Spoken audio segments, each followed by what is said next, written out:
हे दोस्तों, wind power plant. Wind यानी हवा, पावर यानी ऊर्जा। मतलब हवा से बनने वाली ऊर्जा को विंड पावर प्लांट कहते हैं। अगर आप हमारे चैनल पे नए हैं तो प्लीज़ इसे सब्सक्राइब कर लीजिएगा और लाइक और शेयर भी कर लीजिएगा ताकि सही जानकारियाँ सभी तक पहुंच सके। आपका एक लाइक और सब्सक्राइब हमारे लिए बहुत ही इम्पोर्टेंट है, क्योंकि हमें एक मोटिवेशन करेगा कि हम ऐसे ही नई नई वीडियो बनाते रहें। और इसे आखिर में सब्सक्राइब करना ना भूलिएगा।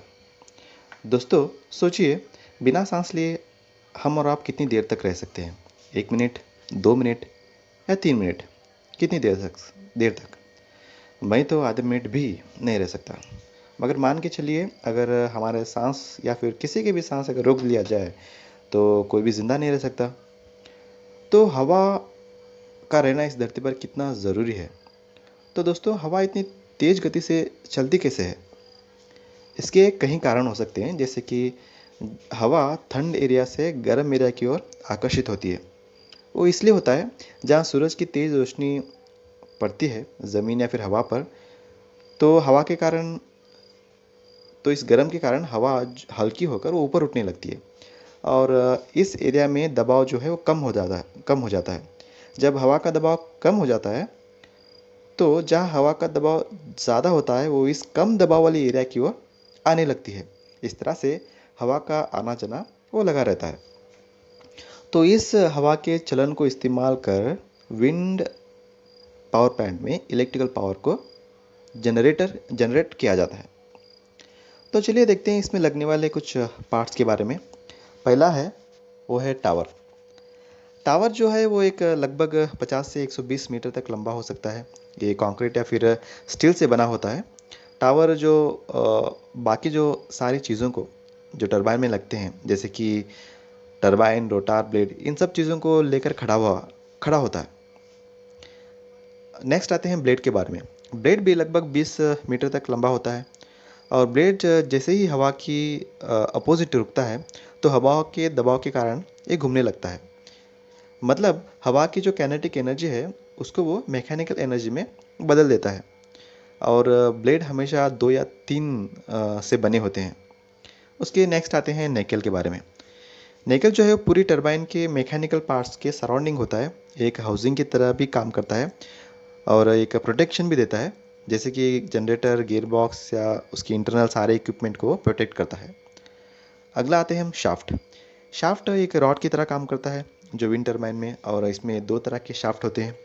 एक तो है लो स्पीड शाफ्ट, दूसरा है हाई स्पीड शाफ्ट। जो लो स्पीड शाफ्ट होता है वो मैकेनिकल एनर्जी को ब्लेड से रोटार के गियर बॉक्स तक पहुंचाता है, और हाई स्पीड शाफ्ट जो है वो रोटार के मैकेनिकल एनर्जी को जनरेटर तक पहुंचाता है। नेक्स्ट आते हैं यो के बारे में।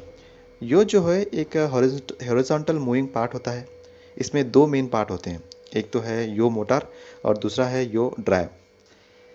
इस पार्ट का मेन काम ये है, रोटार यानी ब्लेड को हवा के डायरेक्शन की ओर करना और क्लॉकवाइज और एंटी क्लॉकवाइज रोटार को घूमने में मदद देना।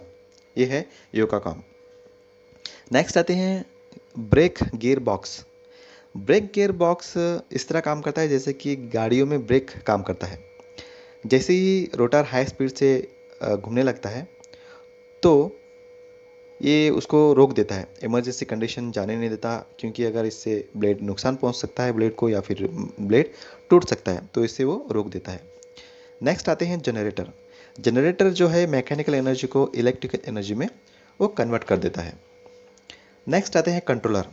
एक विंड टरबाइन में एक ब्रेन की तरह काम करता है। ये ब्लेड के घूमने की जो स्पीड को वो कंट्रोल भी करता है। देखिए, जो स्पीड होती है वो 8 से 16 माइल्स पर आवर की स्पीड से 55 माइल्स पर स्पीड तक ये अलाउ करता है घूमने में। अगर 55 माइल्स पर आवर स्पीड अगर से ज़्यादा हो जाता है तो इसको रोक देता है, क्योंकि इससे ब्लेड टूट सकता है या फिर डैमेज हो सकता है या फिर इमरजेंसी कंडीशन में उत्पन्न हो सकती है। उसके बाद आते हैं हम विंड वेन के बारे में। ये हवा की दिशा को भाप लेता है, एक सेंसर की तरह भी काम करता है, और वो इस इंफॉर्मेशन को यो तक पहुंचाता है, और यो जो है वो हवा की दिशा के अनुसार ब्लेड को घुमा देता है। तो इस तरह से हवा कहीं से भी आए, ब्लेड क्या होता है, घूमने लगता है। नेक्स्ट आते हैं हम एनीमोमीटर। ये भी एक सेंसर की तरह काम करता है, जो हवा की गति को यानी कि स्पीड को मेज़र करता है। अगर हवा की जो स्पीड है अगर तय स्पीड से ज़्यादा होती है, तो एनीमोमीटर में कुछ ऐसे कंट्रोलर होते हैं और कुछ ऐसे इक्विपमेंट जुड़े होते हैं जो इसको भाप लेते हैं और रोटार को घूमने से रोक देते हैं। चलिए देखते हैं कि ये काम कैसे करता है। दोस्तों, विंड पावर प्लांट को शुरू करने से पहले उस जगह को 1 से 5 साल का उसका रिकॉर्ड रखा जाता है, जिसमें देखा जाता है कि क्या हवा वहाँ पर लगातार हमेशा आती जाती रहती है, क्या हवा का स्पीड इतना है कि वो ब्लेड को घुमा सके। इन सब सवालों को जांचा जाता है। अगर सवाल का जवाब मिलता है तो वहाँ पर विंड पावर प्लांट को शुरू किया जाता है। अब देखो, विंड पावर प्लांट शुरू करने के बाद जब टावर रुका खड़ा करते हैं और ब्लेड जब हवा की अपोजिट दिशा में खड़ा होता है, तो हवा के दबाव के कारण वो घूमने लगता है। जब ब्लेड घूमता है तो उसका जो रोटार है वो जो लो स्पीड शाफ्ट से जुड़ा होता है वो भी घूमने लगता है। फिर लो स्पीड शाफ्ट जो होता है वो गियर बॉक्स से जुड़ा होता है, गियर बॉक्स में गियर घूमने लगते हैं। और गियर बॉक्स के आगे जो होता है हाई स्पीड शाफ्ट, वो भी घूमता है। और हाई स्पीड शाफ्ट जो है वो मोटर के रोटार से जुड़ा होता है। और जब रोटार घूमने लगता है जनरेटर में, तो जनरेटर में ईएमएफ वो उत्पन्न होता है, यानी कि करंट जो है वो प्रोड्यूस होता है। और ये बेसिकली फैराडेज लॉ के ऊपर आधारित है। तो अगर सोचिए किसी कारणवश जब हवा का डायरेक्शन बदल जाता है, तो विंड वेन जो है वो एक खबर यो तक पहुंचाती है और यो अपने ड्राइव और मोटर की मदद से ब्लेड को हवा की ओर घुमा देता है। इससे क्या होता है, हवा कहीं से भी आए, ब्लेड हमेशा घूमते रहता है।